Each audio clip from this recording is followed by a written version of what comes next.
Hello everybody, I am Lehman Crafton, aka Zorvalachan Less Than Guru, and I am here for another video, but this one will be my actual first video of an actual review of a game system. And I had 3 games that were in my head going, you need to do this, I want to do this, I want to do this, and they were Palladium Fantasy First Edition, because that is what kind of got me really into fantasy, as well as it cemented my love for role-playing. So I want to do that. Also, if you are one of my subscribers or watch my videos, you probably came here through Torg Eternity. I am a freelance author for Torg Eternity. I have done things since Relics of Power Redux. I did one of the acts in that. Yes, Mars heard me talking, and he decided when he hears me talking, especially in front of the camera, he has to get some love in himself. So he'll be here until he decides that he doesn't want to be here anymore. So that's how all my videos work, with Mars just coming in and leaving after a while. That's how it works. So as I was saying, Torg Eternity might have been the reason that you came here, and with my with me being a freelance author and doing things with the Relics of Power Redux, with the Tharcold Wave, and doing a little bit with Orosh, then that might be a reason that you're here, so you might want to hear my opinions and stuff on that. But I think to fully explain the Torg Eternity, you have to understand Torg and how it's impacted me in my gaming history as a role player. And so this video, I will say I've had a few false starts of like doing 3 or 6 minutes and then rambling on and realizing I've lost track. I do tend to do that. I apologize, but I usually try to get back on track. I don't cut, I don't really edit and stuff. There are other YouTube channels out there that do reviews on mechanics, on settings, etc., that have tons better production values than I do. I am here to basically kind of explain who I am, explain my thoughts on a system, and if you've looked at some of my previous videos on my history and my views, then you can use that to determine if you agree with, if you're going to like something I like, or if you're not going to like something that I like. And I often really like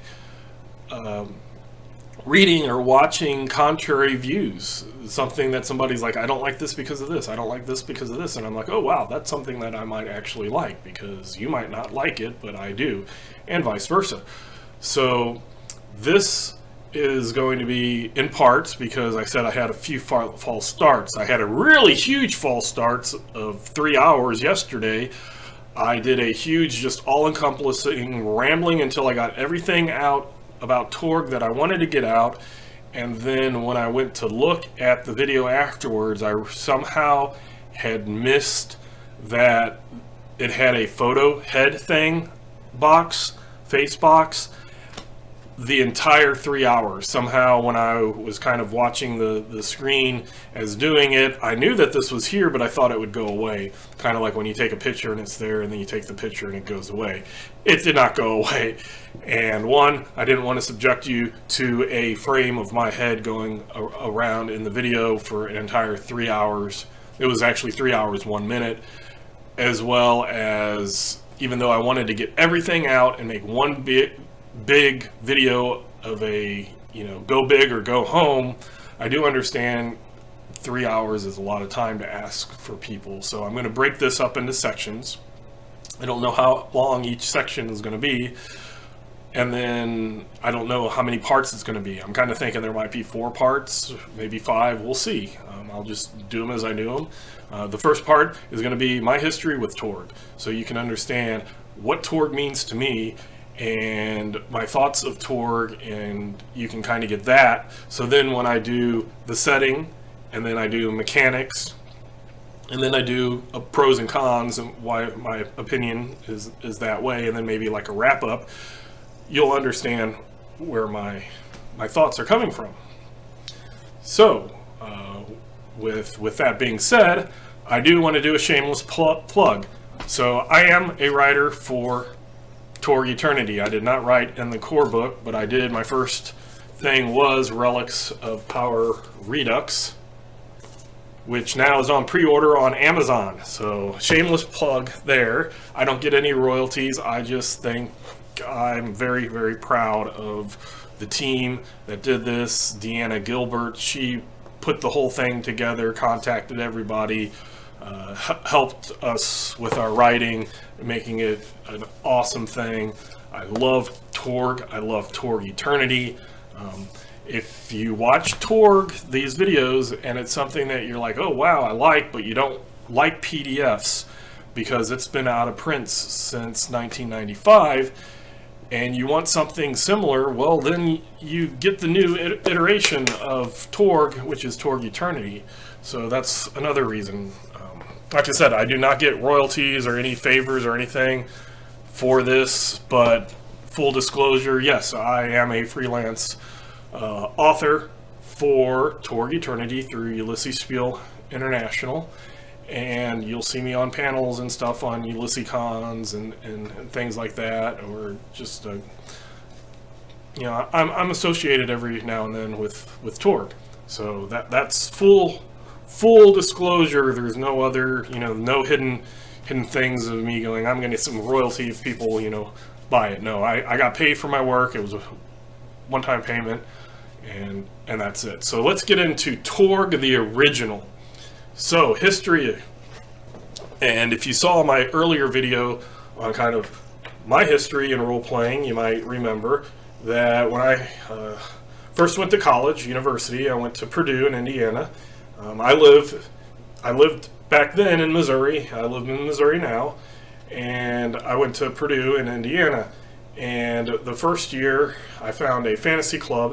It was called the Fantasy Club, associated with the university, and they played I'll say a D&D-ish game. From what I heard, the creator of that game was very disillusioned and disgruntled with D&D because of things that he said that he invented and came up with that D&D did not give him credit for. He decided to make his own game. Whether that's true or not, or how true or whatever, those were the rumors. Never really asked him. He was a great game master. He designed a system that I really like and even enjoy to this day. But that was kind of my first year, was doing that. The second year, from the people that I was playing, and those were every Saturday nights. After that, there were people in it that I met and were friends with, and we decided to have like Wednesday games and, you know, Friday games and more games, because when I was that age and had the time, all I wanted to do was game. So one of the game masters, and one of the ones that I did not game master in, we would alternate. And he was like, let's do this game that I got. It's called Torg. And everybody's like, huh, Torg, what's that? So we got into it, and I fell in love with the game. I absolutely fell in love with the game. And then we played that until the end of that year. The next year, I changed my major. So I didn't need to go to Purdue, because the major that I was going through, which was paleontology, they did not have, there weren't many universities in the United States that offered paleontology. So it was like 5 schools, I think, at that time that I had applied to, and I got accepted at Purdue. So out of state tuition was a lot more. So when I decided to change my major, then there was no real reason to go to Purdue anymore. So I started going to the University of Missouri in anthropology, and I do have an anthropology degree. And I do have, after that, I got a classical languages degree / classics. So Greek, both the language and the ancient culture, as well as Rome, the ancient culture, and ancient classical Latin, not medieval Latin. So those are my degrees. So when I started going to Mizzou, University of Missouri, then I got new gaming friends, basically. And there were a couple of game shops, because at that time, because I'm 47 years old, and that was before you could just order things off of the internet, before there were forums where people could go and say what the real way to role play was and the real rules, etc. You had to go to your local game shop, basically. Some games had little forms in the back of the books that you could like copy and send in checks and get it in the mail, but mostly you found a game shop, and that was the place that had your choice, and you didn't even realize if they didn't have something that it even existed a lot of times. So in this game shop that I went to after I stopped going to Purdue, started going to Mizzou, there was a game shop, the Danger Room. It doesn't exist anymore, but it was then. And they had a Torg box set. And Torg used to come in a box set very similar to how the Beckme box sets were, or D&D setting campaigns were, or Runes of Undermountain, things like that. But the Torg came in a box set, and there was a used one in kind of like a bargain bin for $5. And it came with the books, and it did not come with the card deck, and it did not come with die. But I love Torg so much, and it was like $5.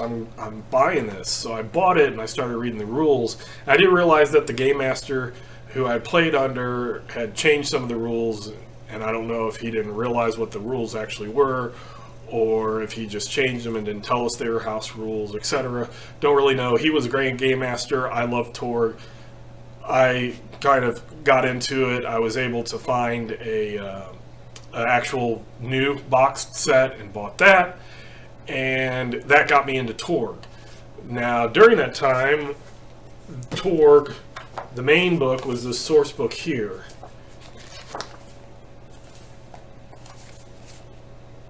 And somehow I ended up with 2 extras, and I have no idea where these came from, because I don't know any of my friends have ever bought any other Torg games that I would have ended up with, because if they love Torg as much as me, they would have definitely kept these.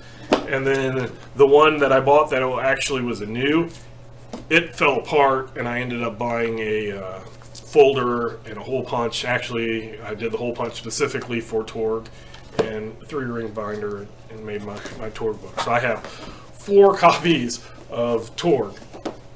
So I bought this. This also came with a world book and an adventure book. Well, I'll explain later in one of the other parts. But that it was kind of like the core rules for Torg Eternity. With that, you could play any character for any realm, and it had the base of the game in it. It had the second one that I bought that was new. It had the cards in it. Torg, the original Torg, had one big thick deck of cards. It wasn't a collectible card games. It wasn't like you could buy more and more and more. It came with 156 cards that were used for both initiative and for special things that players could use to help their characters.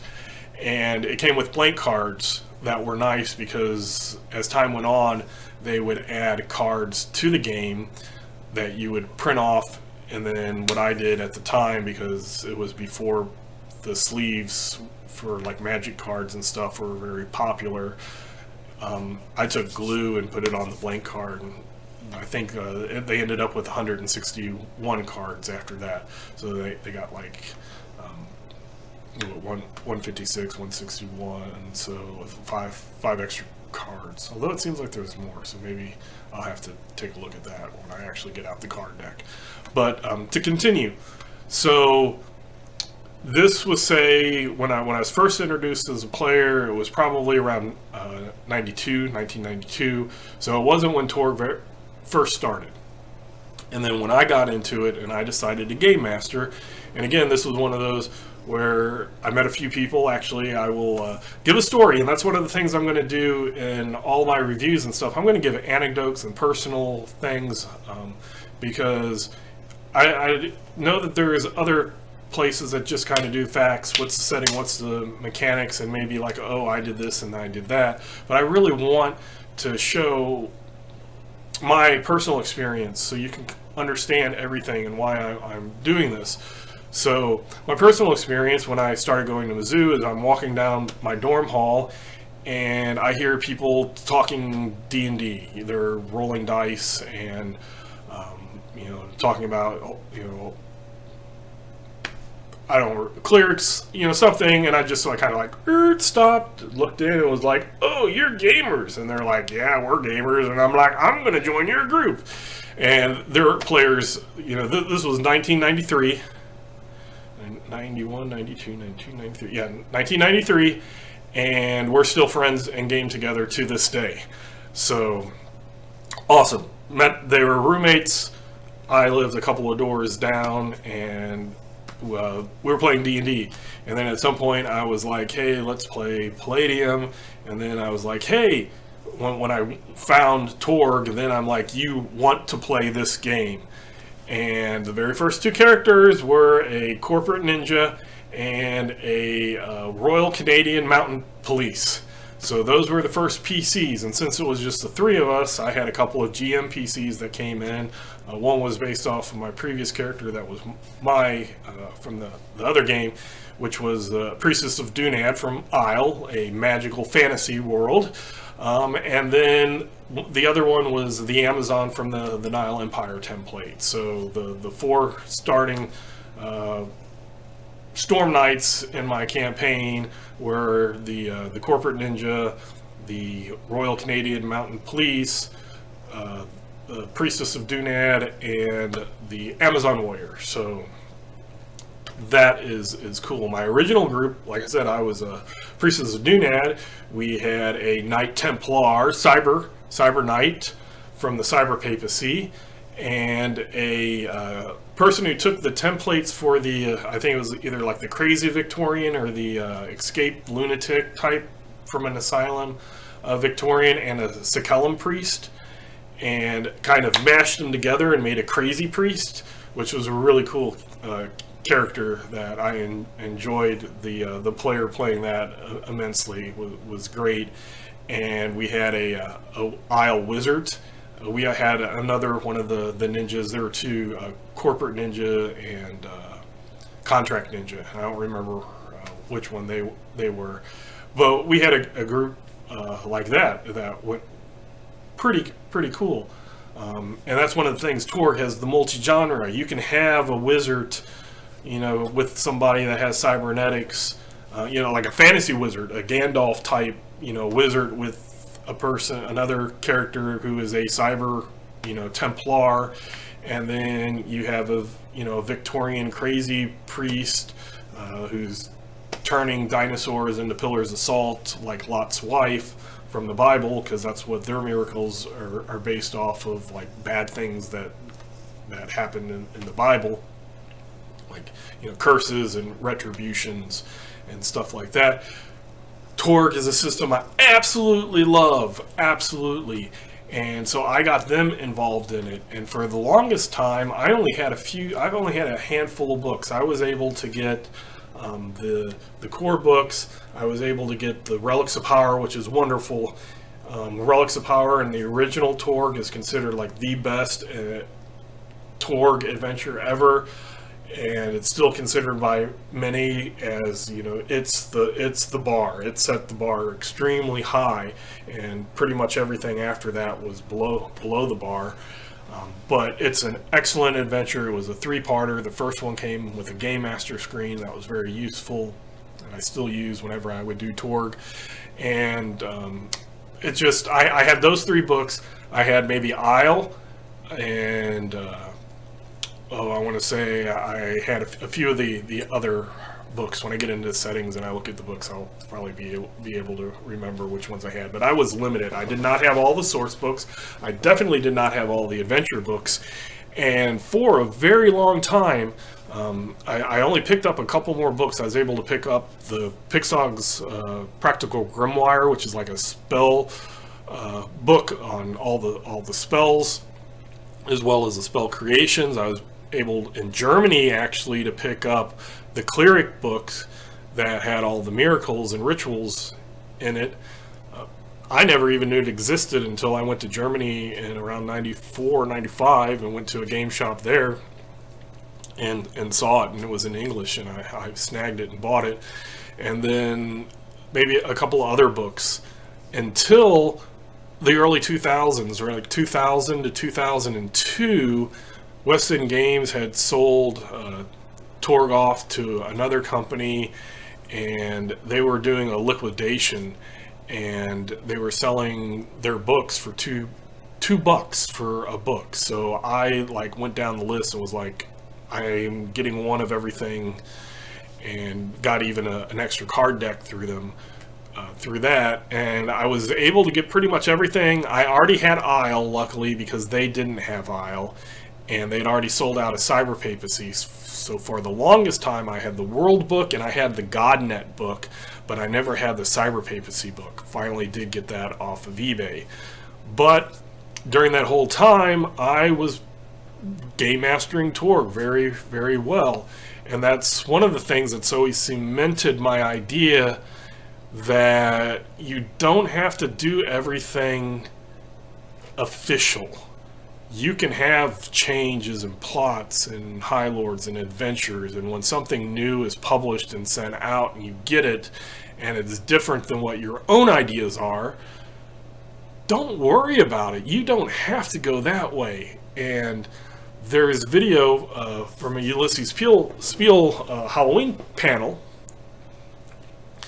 and or maybe it was the Ulysses Con in August. I think it was actually that, so excuse me for that.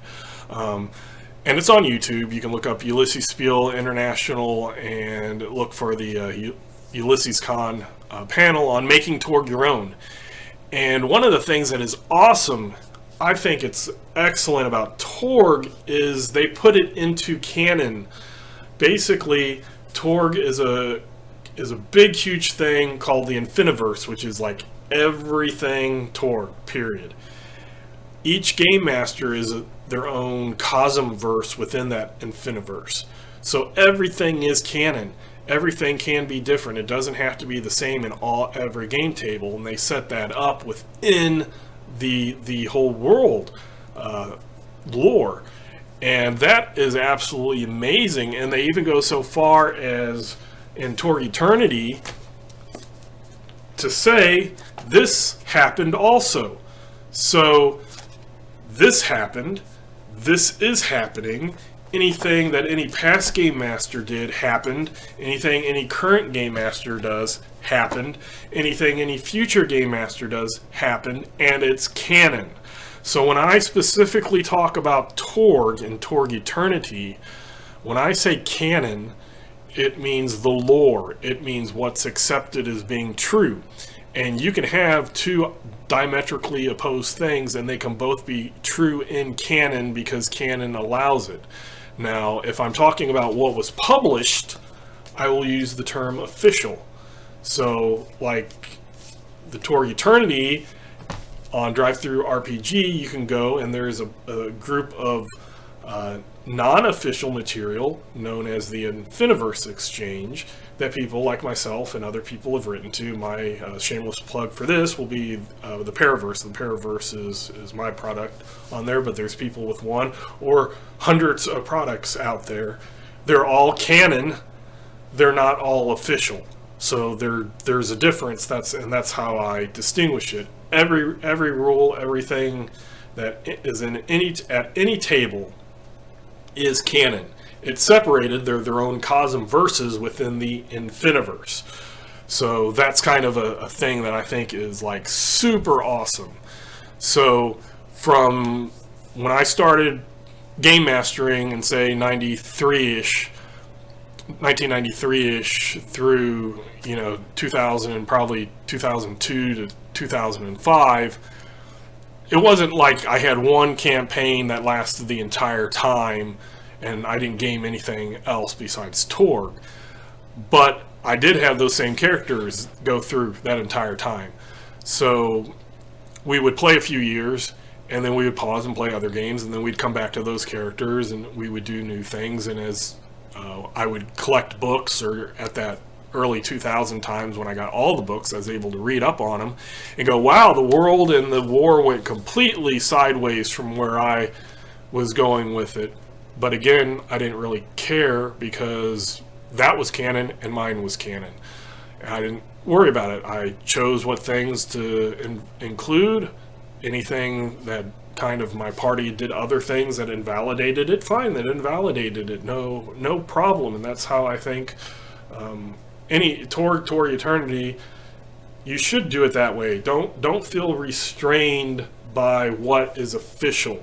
Official is kind of like, here's some really good rules that work well, but do with them what you want to do with them. Include them, change them, especially the setting and what goes around the setting wise. So I had all these rules, and I followed the rules really well. I was able to with Torg, the original Torg. I had very few house rules. Now, one of the things with Torg that was a little difficult is because with all the books and with all the information out there, and just even within the source book, they had like a player section and a game master that kind of repeated the things, but one of them, they might say the same thing, but then one of them would add a sentence or two that would make it a little different. So you had to really catch things.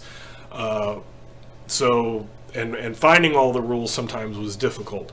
So I'll go ahead and show you. During my Torg game mastering, I came up with this book, which is all my typed notes. Now this here is 1, 2, 3, 4, 5, 6 page front and back of everything, and a little bit of that on that last page. But this was not a house rule thing that I gave to players. It was kind of a quick, dirty cheat sheet that I gave to my players that had all the rules from here and various other books kind of condensed together, so that players could not have to go through 100 books. They could just go here and see, how do I make skill rolls? How do I test versus things? What do the different cards mean, etc. Now, there were times, because over Torg's 5 years of publishing, the original creative group moved on, did other things, new creative people came in, and when questions had already been answered about certain things, but people forgot that they had been answered, and then the same question was asked again, and the new people sometimes had the opposite answer. A specific one I want to mention is Second Chance. Second Chance was first asked, hey, does this prevent a disconnect? And later you'll find out what that is, but will it prevent this bad thing from happening? And the answer was no.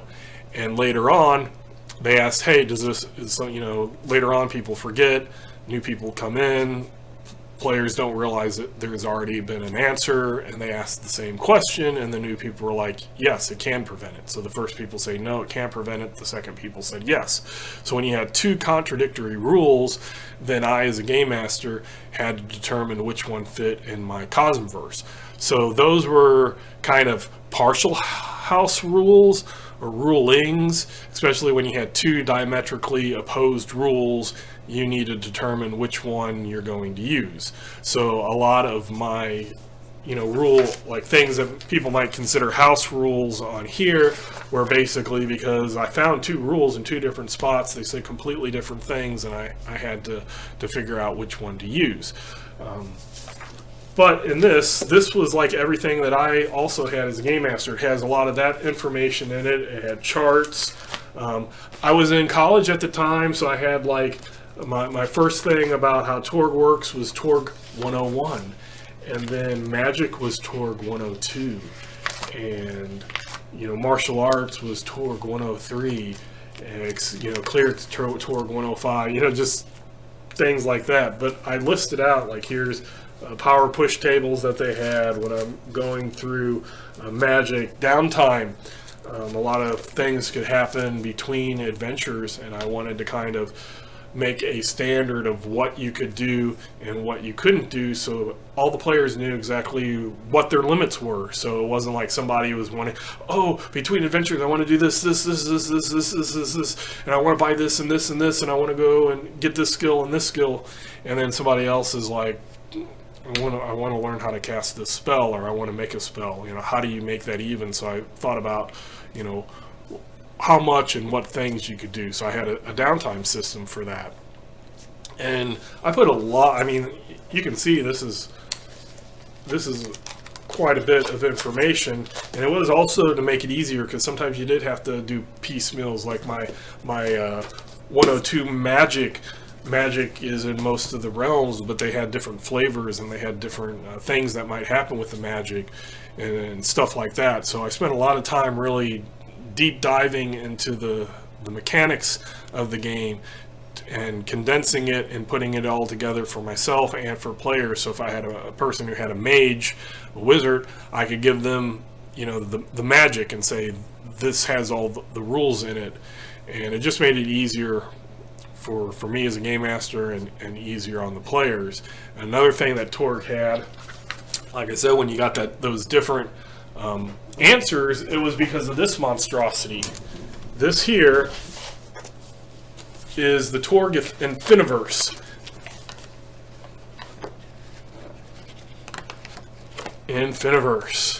Now, each Torg box game came with the first Infiniverse. And as I said, with Torg, with the Infiniverse, is within it, each game master has their own Cosmverse. And Torg had an interesting concept that after they published an adventure and a player group, you know, group of players played it, there was a survey in the back, and you would fill out a form saying what happened. Did you defeat the bad guy? Did you do this? Did you do this? Did you do this? And each game master could fill it out and send it in, and they would collect these and kind of determine what was official. So each thing sent in was canon in its own Cosmverse, but then for the Infiniverse and the main game, the official game, was kind of based off of those. So these Infiniverses, they would publish every once in a while, and again, it was one of the things I didn't get into because I didn't have a big Torg community around me, and by the time I got into it, years had already passed. Like I said, I kind of got into playing in 92, game mastering around 93 or 94. It ended in 95, so, and then I didn't even get a lot of the books and didn't have them to send in the surveys. But while that was going, all of this happened. And during that time of liquidation, when they were selling all the books for $2 a pop, they had a big PDF of all the Infiniverses. So I snagged that, and I have no idea where the PDF is now, but I printed it all off so I would have it in a physical. For me, I like PDFs for references, but personally I have trouble reading just on PDFs. It's easier for me to read something physical, so I printed that all out.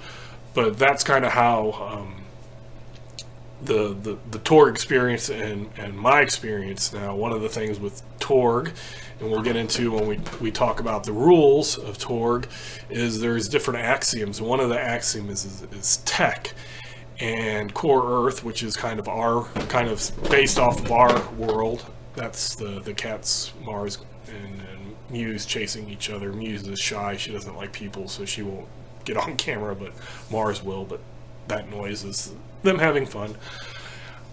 But the thing, what was I talking about? That's what happens. You get distracted by cats. So you got this Infiniverse going on, and I get into it at the end. Tech, that's what I was going for. So one of the axioms is tech. Modern is considered Tech 23. Well, the game was written in 1990, and when I got all my books, like got the full set pretty much 2002, except for the Cyber Papacy, which I got a couple years later, technology had like shot up. So there were a couple of times, and the one was around the 2002, and then another one I did was right before Torg Eternity came out. I won't consider it a retcon, but I'll consider it an adjustment, because I had to adjust with what is modern now isn't what was modern then, and what was like cutting edge, bleeding edge now is way advanced than what they even thought was like future. So I had to adjust for things like the internet, like, you know, buying stuff on Amazon. You can do looking up things on Google Maps. All of this stuff is new, but it's Core Earth Tech 23. So I had to, you know, shift around things like that, and I did, and it wasn't too difficult. So my game evolved in the setting, and it's just once we would pick up Torg again and give the same characters out to the same players and be okay, we're going, but now you have laptops, now you have smartphones, now this, you know, all of this stuff is good. And then around 2016-ish was my last kind of redo, and that's when I found out about Torg Eternity. And then when I found out Torg Eternity, I had to figure out, is this something that I want to do? Is it something not? And I read the forums. I found out Ulysses Spiel was the owners of the IP at the time, the rule system, and that made me excited. I will say, around 2005, I want to say, they came out with an revised and expanded rules, which had Weston Games had wanted to do earlier, or it might have been Humanoids, maybe Humanoids Publishing. One of them was a cartoon toys, and the other was like a French thing. So I don't know the exact history, but it went through, Torg went through various owners, and at one time they got a person, and if I pronounce his last name wrong, I apologize, but Jim Ogle, O-O-G-L-E, and he is known as the Kansas Jim Torg Guru. So I am less than guru. He knew so much about Torg, figured it out. They asked him to write it.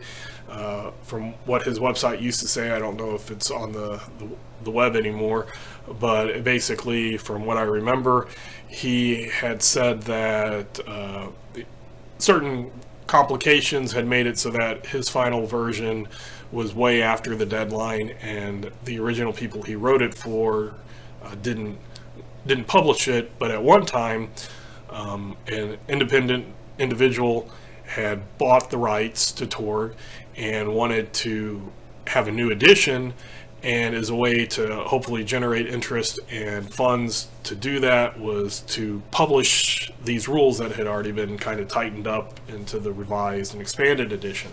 I never had the revised and expanded edition. A couple of my players who then became game masters had used that, but the way that Torg was going on the Torg forums at that time were contrary to what I liked about Torg, so I kind of stayed away and figured that I would just keep my original Torg, and, you know, being the old grognard that I was and am, that I just was going to bury my head in the sand for anything new Torg going on and stick to the Torg that I liked.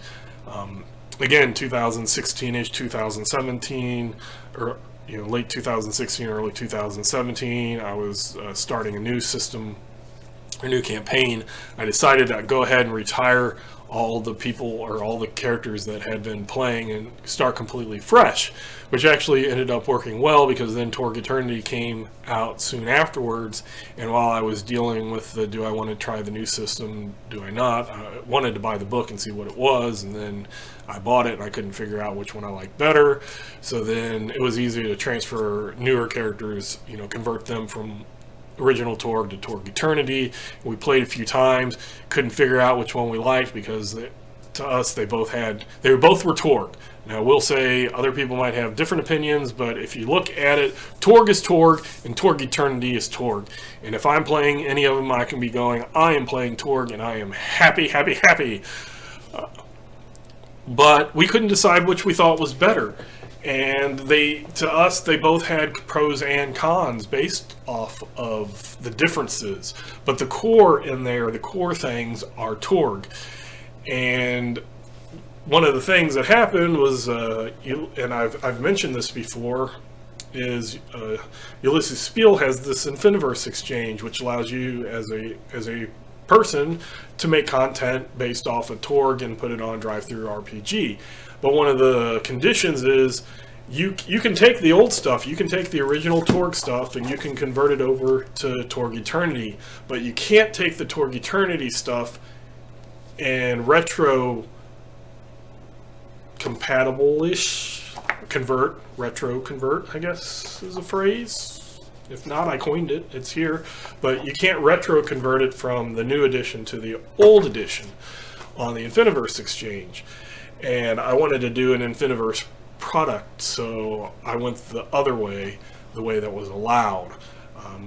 Originally, I did want to take the cool new things that I thought were good in Torg Eternity and put them in old Torg, and that was my plan.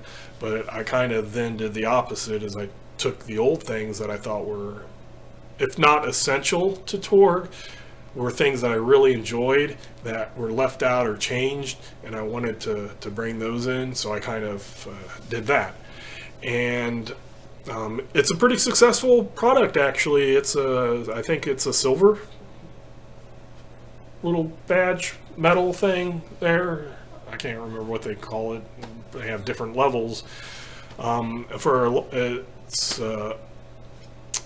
long time, it was one of the highest or most popular, most sold, I guess. I know it was an early product, so it's been surpassed since then.